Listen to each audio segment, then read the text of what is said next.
Yo, what's up everyone, OJ here. Welcome to another video. Today we've got some great topics for you guys, so let's go ahead and get right into this. And we're starting off with massive sales for Pokemon Let's Go Pikachu and Pokemon Let's Go Eevee. The first debut week sales have topped 3 million units, and we'll get into some more historic stuff when it comes to that. So Pokemon Let's Go Pikachu and Pokemon Let's Go Eevee sold more than 3 million copies in its first week of release worldwide. The Pokemon Company did officially announced that. Now, in terms of Switch games, that is the highest first week sales numbers ever for any type of Switch game. So Legend of Zelda Breath of the Wild, Super Mario Odyssey, Splatoon 2, all of the big hitters that have came out, this has been the best debut sales week ever for them. And really, it was just the first 3 days because the game literally just came out last week. So that opening week, they're just talking about the Friday, Saturday, Sunday. I'm not even sure if they've even gotten all the way up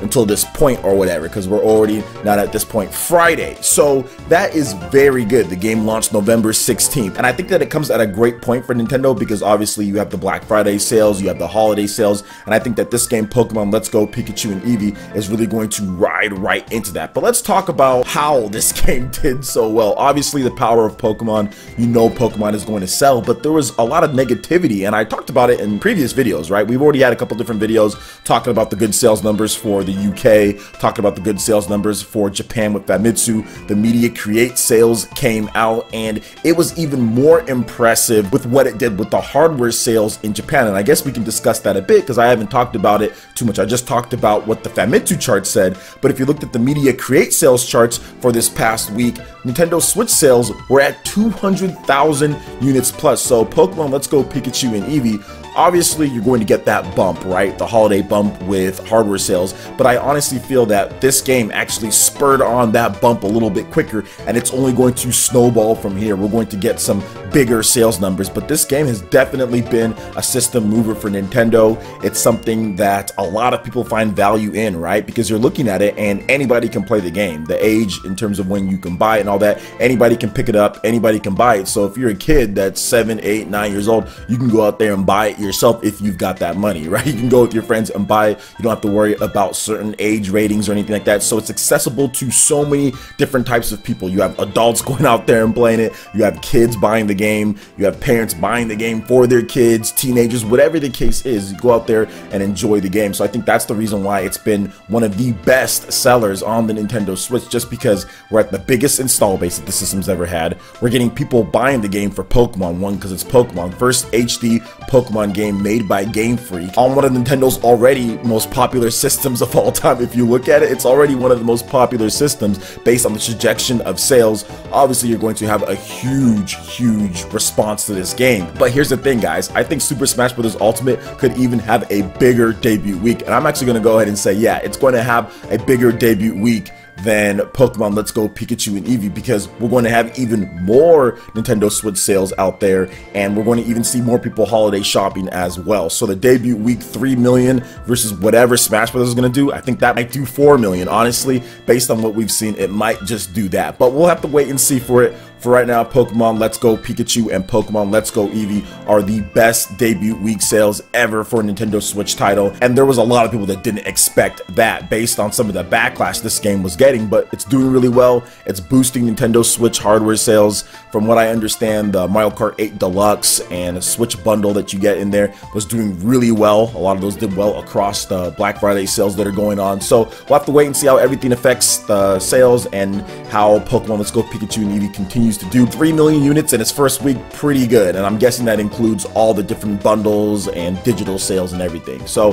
what do you guys think about this news with Pokemon Let's Go Pikachu and Eevee, and how do you think Smash Brothers is going to line up with the game? Let me know your thoughts in the comment section below. Alright, and moving on to the next topic here. Project Ragnarok has been announced for the Nintendo Switch, and the game is really early in development, it seems, based on the footage that we do have, but they did show off at least a proof of concept with what's going on with their game. So I think it's Beowulf, and I might have said that name wrong, has announced the 3D action game Project Ragnarok, which is a tentative name, not going to be the final name, for for the Nintendo Switch, with the game penciled for a fall release in Japan. A fall release, so a fall 2018 release, that's what it seems like, but we're already going to winter, so I'm guessing they're talking about next year. I am going off of what Japanese Nintendo is saying here, so there's not any date on that, or at least the year release window, so I'm guessing a fall 2019 release, because we're already kind of past fall, or not really past fall, but we're going into winter, so it definitely seems more like a fall 2019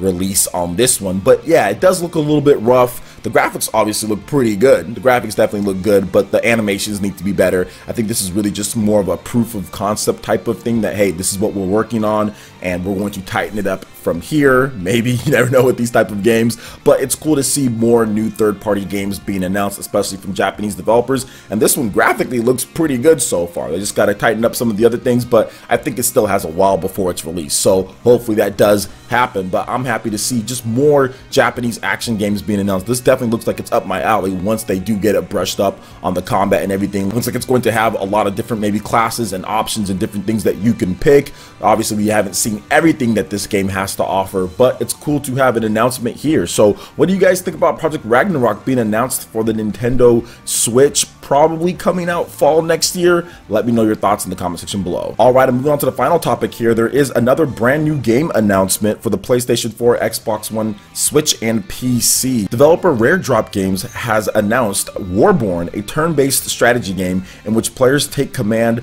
of a mecha strike force, due out for the PlayStation 4, Xbox One, PC, and the Nintendo Switch in 2019. So let's go ahead and get a little bit more info about this game here. You can fight through a range of combat scenarios in a full single-player campaign, or battle for glory in 1v1 online multiplayer. So it's always good to see the online multiplayer put into these style of games. Sometimes developers do leave that out, and it kind of leaves a void in the replay value for some of these style of games. So the key features are: deploy, choose from a wide range of units with different skills and combat roles, expand your force by calling in reinforcements from orbital dropships, advance, use terrain properties to your advantage and make tactical decisions when positioning your forces, capture structures to obtain additional deployment sites and resources, fight, engage the enemy with various attack options, inflict status effects, plant traps, and support allies using unique unit skills. Command, take command as one of 4 different commanders. Each has a powerful personal mecha and abilities geared towards a particular play style. So checking out this game here, it actually looks interesting, like the type of game that it is, almost like an Advance Wars style strategy based game, but I'm not 100% on board with the art style that they're using in the game here. I mean, I see that they're trying to make it more of that old school anime type of vibe, but I don't know, something's just not clicking with how it looks. But how it looks, that's just one thing, the gameplay is another, and I'm really into Advance Wars. I like Advance Wars, I like Fire Emblem, I like strategy games to where you can do stuff like planting the traps and doing all of those things, which I actually acquired that type of taste in games way later. It's not like I liked strategy games when I was younger or anything like that. It wasn't until Fire Emblem Awakening to where I really started getting more into the strategy type of game. Valkyria Chronicles came about, I started getting more into that. So I'm interested in this game here, playing it, but just the look so far, necessarily not my favorite art style that they're using and what they're doing here, but it does seem like it's going to be a pretty cool strategy game for more of a lower budget or style of this one. Now, we don't have any type of release date outside of just the window 2019. It does seem to me, since the Steam page is already up, they have Xbox, PlayStation, Switch, PC 2019. It does seem like it might be like a first half of 2019 title, since they're announcing it. Usually what you see with these type of games, that they'll announce them and they'll probably release within the next 6 months or so. So I'm guessing that's what it's going to be. The full Steam page is up, so you can check out a little bit more if you do want to see a bit more on there. But overall, glad to see more games coming over to Nintendo Switch, especially strategy games. We need like Final Fantasy Tactics and some of these other strategy games that were released back in the day to be released and updated. So hopefully this can kind of bring about more companies putting out their strategy games that they have in their vault, or making new ones. So what do you guys think about all the different topics that we discussed here, from Pokemon to Ragnarok Online and this brand new game Warborn? Let me know your thoughts in the comment section below. Alright Ninja, that wraps it up for this video here. Go ahead and check out the links in the description below. We got Facebook and Twitter. Go ahead and give us a like and a follow on our social media. Really helps to spread the content of Player Essence across the internet, in addition to YouTube. Also, make sure you check out our Patreon, Twitch, and YouTube live gaming pages and consider supporting Player Essence. When you do so, it gets you access to all sorts of cool benefits, perks, rewards, and emotes via YouTube membership. Hit that like button if you did like this video, lets me know you guys want more content like this going forward in the future, and subscribe to Player Essence for latest RPG, Japanese, and Nintendo gaming news. Thank you so much for watching, and we'll catch you in for the next video. Peace!